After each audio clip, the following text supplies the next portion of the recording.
नमस्कार साथियों, दीपावली की बहुत बहुत बधाई हो आपके लिए, बहुत मुबारक हो दीपावली। और आज हम बात करेंगे एफडी के बारे में कि एफडी क्या है दोस्तों। इस समय भारत के अंदर कोई भी ज़्यादा सबसे ज़्यादा प्रचलन में है, सबसे ज़्यादा अमीर हो या गरीब हो, सब क्या कराते हैं, एफडी जरूर कराते हैं। चाहे 1,000, 10,000, 20,000, लाख, 10 लाख, जितनी चाहे उतनी एफडी कराते हैं दोस्तों। सभी का क्रेज है, थोड़े बहुत पैसे जमा हो गए, एफडी कराते हैं। एफडी में क्या है, ब्याज बहुत ज़्यादा मिलता है दोस्तों। एफडी में क्या है कि आप पैसे जमा करके भूल जाते हैं 1 साल, 2 साल और 3 साल या 5 साल के लिए दोस्तों, तो उसमें ब्याज रेट बहुत ज़्यादा मिलता है। उसमें कोई भी आपको घाटा नहीं मिलता। आपने एक मुझ जमा कर दिए पैसे 2 साल के लिए, और बीच में तोड़ना चाहें आप इसमें तोड़ भी सकते हैं दोस्तों। तो हम बात कर लेते हैं कि एफडी कम पूरी जानकारी देंगे कि लिमिट जो सीनियर सिटीजन है उनके लिए कितनी लिमिट है, और जो नॉर्मल सिटीजन है उनकी जो 2024 में लिमिट कितनी रहनी चाहिए, जिससे कि उनके पास इनकम टैक्स में कोई नोटिस नहीं आए, और दूसरी बात उन्हें कोई भी टैक्स उनका नहीं काटा है दोस्तों। पूरी जानकारी इस वीडियो में आपको मिलेगी। अगर मेरे चैनल पर नए हैं, चैनल को सब्सक्राइब कर देना, वीडियो लाइक एंड शेयर कर देना दोस्तों। तो हम बात करें थोड़ा एफडी के बारे में दोस्तों, बात कर लेते हैं कि इसमें कितने से स्टार्ट होती है और इसे कितने रुपए जमा कर सकते हैं दोस्तों। एफडी क्या है दोस्तों, कम से कम 1,000 रुपये से स्टार्ट होती है दोस्तों। एफडी में 1,000 रुपये आप फिक्स कर देते हैं, 1 साल, 2 साल या 3 साल या 5 साल की जमा। 4 साल की इसमें ऑप्शन नहीं होता, 5 साल की जमा कर सकते हैं दोस्तों। अधिक से अधिक कोई लिमिट नहीं है, 10 लाख, 20 लाख और 30 लाख, 50 लाख, जैसी आपकी हैसियत है उस हिसाब से एफडी जमा कर सकते हैं दोस्तों। तो हम बात करें लिमिट, हम जो वीडियो आपने थंबनेल देखा होगा उसी लिमिट क्या है कि आपके इससे इनकम टैक्स के नोटिस नहीं आए दोस्तों। तो हम बात कर लेते हैं कि सीनियर सिटीजन है दोस्तों, सीनियर सिटीजन कितनी की एफडी कराएं जिससे कि उनका टैक्स इनकम टीडीएस नहीं कटे दोस्तों। बैंक क्या करते हैं, आपको बिना बताए दोस्तों टीडीएस काट देते हैं। आपने मान लो एफडी कराई, 5 लाख 10 लाख की एफडी कराई, तो आपको बिना बताए टीडीएस बैंक वाले काट लेंगे, आपको कोई भी जानकारी नहीं देंगे। तो आप कहेंगे बैंक ने तो सही पैसे जो टीडीएस जो काट जो हमें ब्याज दिया है वो सही दिया, वो आपको कोई गुणा भाग नहीं करते। जो बैंक ने दे दिया वही आप लेके घर आ जाते हैं। कोई आप दिमाग से सोचते नहीं कि कितना काटा, जो 1-8% व्यक्ति होगा वो सोचता होगा व्यक्ति के बैंक के नाम में टीडीएस कम रहा। अधिकतर एफडी तोड़ते हैं, लेकर आते हैं, वो किसी कारणवश की किसी अच्छे कार्य के लिए, किसी तकलीफ बीमारी के लिए या मकान या प्लॉट खरीदने के लिए लगाते हैं। वो ज़्यादा उस समय टेंशन में रहते हैं दोस्तों, तो वो ज़्यादा सोचते नहीं हैं। बैंक वाले क्या करते हैं कि पैसे को बिना बताए आपको टीडीएस काट लेते हैं। तो हम बात कर रहे हैं कि जो सीनियर सिटीजन है वो टैक्स जो टैक्स क्या लगाएं, उसमें क्या करें टैक्स नहीं कटे, और कितनी की एफडी कराएं दोस्तों। लगभग इसमें 7.1% इसमें इंटरेस्ट रेट मिल रहा है एफडी में दोस्तों। 7% से कम नहीं है, 7.2 भी है, 7.1। तो हम बात कर रहे हैं कि सीनियर सिटीजन दोस्तों, सीनियर सिटीजन को अगर टैक्स नहीं कटवाना है दोस्तों, और कोई फार्म नहीं बनना है, कोई उन्हें रिटर्न नहीं बनना है, तो उन्हें एफडी करानी चाहिए लगभग 6.5 लाख रुपए की दोस्तों।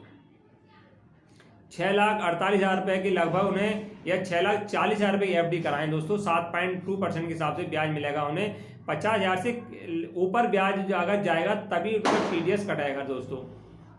अगर 50,000 के ऊपर जाएगा तो शुरू से 50,000 से 51,000 रुपये भी होते हैं दोस्तों। तो 51,000 रुपये 10% आपका बैंक उसमें टीडीएस काट लेगा दोस्तों।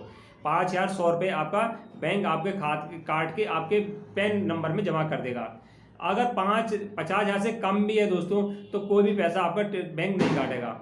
ध्यान रखें, आप एफडी सीनियर सिटीजन हैं तो एफडी कराएं 6,40,000, 6.5 लाख से कम की एफडी कराएं दोस्तों। 6.5 लाख से कम की एफडी कराते हैं तो उन्हें कोई भी टीडीएस बैंक नहीं काटेगा। अगर ज़्यादा की एफडी कराते हैं, वो सोचते हैं कि ज़्यादा एफडी कराएं, 10 लाख की कराएं, 20 लाख की कराएं, तो उनके लिए क्या करें कि वो बैंक टीडीएस उनका नहीं काटे दोस्तों। तो उनके सीनियर सिटीजन के लिए एक फार्म आता है दोस्तों, 15H फार्म आता है। जैसे ही एफडी कराएं तो बैंक में वो 15H, बैंक वाले आपको फार्म नहीं बताएंगे, आप 15H फार्म मांगे दोस्तों उनसे। बैंक वालों से 15H फार्म मांगे दोस्तों। आपका अगर 50,000 से ऊपर भी ब्याज मिलता है दोस्तों, 1 लाख भी ब्याज मिलता है, 2.5 लाख से कम रहता है ब्याज दोस्तों, तो कोई भी आपका बैंक आपका टीडीएस नहीं काटेगा दोस्तों। कोई भी बैंक आप चाहे 10 लाख की, 20 लाख की, 30 लाख की कितनी भी एफडी करा सकते हैं, उससे फार्म भरने के बाद कोई टीडीएस नहीं काटेगा। अगर आपने फार्म भी नहीं भरा दोस्तों, तब उस कंडीशन में क्या करें, तो आपको फाइल जो इनकम टैक्स फाइल रिटर्न करनी पड़ेगी दोस्तों, ITR भरना पड़ेगा, तब जो आपका टीडीएस कटा है वो भी आपको वापस हो जाएगा। अब हम बात कर लेंगे नॉर्मल सिटीजन दोस्तों। सीनियर सिटीजन की बात करें, नॉर्मल जो सिटीजन है वो कितनी की एफडी कराएं कि उन्हें टैक्स नहीं कटे। उनके लिए 200 लिमिट है, लगभग 5.5 लाख रुपए। वो 5.5 लाख से कम इसमें जमा करते हैं एफडी में कराते हैं दोस्तों तो कोई भी उनका पैसा नहीं काटा जाएगा दोस्तों बैंक के द्वारा। अगर वो 6 लाख की कराते हैं 7% से 6 से 42,000 रुपये हो जाते हैं, क्योंकि नॉर्मल सिटीजन के लिए दोस्तों 40,000 रुपये की लिमिट है दोस्तों। 40,000 से अधिक ब्याज लेते हैं बैंक से तो उन्हें TDS 10% काटे। 41,000 भी होगा दोस्तों तो पूरे 41,000 में 10% उसका काट के NPS में उसमें पैन कार्ड में जमा कर दिएगा। तो ध्यान रखें, अगर वो किसी झंझट में नहीं पड़ना चाहते तो एफडी कराएं दोस्तों, तो 5.5 लाख से कम कराएं, नॉर्मल सिटीजन है। अगर वो 4 लाख की खेलते हैं कि 2 लाख की एक में करा दी, 6 की एक में करा दी और अलग बैंक में कराते हैं दोस्तों, सब में पैन कार्ड आधार कार्ड जुड़ा हुआ है, पकड़ में आ जाएंगे और आपको 10% TDS काट दिया जाएगा। अगर आप इससे बचना चाहते हैं कि आपको बैंक आपको TDS नहीं कटाएं, आप ज़्यादा पैसों एफडी कराना चाहते हो, उसके लिए आपको दोस्तों एक फार्म भरना पड़ा है बैंक में जाके जैसे सीनियर सिटीजन बनना था, ऐसे 15G यानी 15G फार्म आता है दोस्तों, वो आप बैंक में जाकर जब एफडी कराएं उसके बाद कभी भी उस फाइनेंस ईयर में कभी फार्म भर सकते हैं।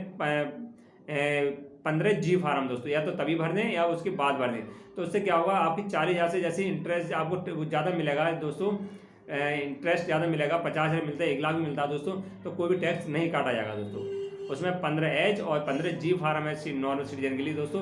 अगर आप इन झंझट से बचना चाह रहे हैं तो 15H फार्म 15G फार्म जरूर भरिए दोस्तों, और बहुत ही अच्छी वीडियो इन्फॉर्मेशन है दोस्तों। अगर आपके कोई अड़ोसी पड़ोसी हों, कोई जानने वाले हों तो दोस्तों वीडियो शेयर करिए, क्योंकि बैंक वाले बिना बताए आपके खाते से जो TDS 10% काट देते हैं। अधिकतर जो होगा रिटायरमेंट कोई कर्मचारी होता है दोस्तों, वो ज़्यादा से ज़्यादा 10 लाख 20 लाख के 30 लाख की एफडी करा देते हैं, क्योंकि सोचते तो उस समय दिमाग काम नहीं करता, जो पैसा मिला सीधे एफडी करा देते हैं। सोचते हैं 1 साल बाद सोचेंगे आराम से, पहले खा पी के उसके बाद सोचेंगे पैसा कहाँ इन्वेस्ट करें। उस चक्कर में क्या है, जो ब्याज मिलता है तो बैंक वाले क्या करते हैं दोस्तों, उस पर वो 10% काट के वो आपको खाते में वापस करना। आप ध्यान नहीं देते कि आपका पैसा अधिक होता है दोस्तों, 10-20 लाख होता है, तो आप सोचते हैं बैंक वाले सही करा होगा दोस्तों, ऐसा नहीं है। बैंक वाले जब 6.5 लाख या जो ब्याज मिल रहा है 50,000 से ऊपर आपको ब्याज मिलता है, तो ज़रूर आपको 15G और H जो जियो फार्म है जो जरूर भरना चाहिए। और दोस्तों इनकम फाइल रिटर्न जो होता है दोस्तों वो भी जरूर करना चाहिए। वीडियो अच्छी लगे लाइक शेयर। नमस्कार साथ।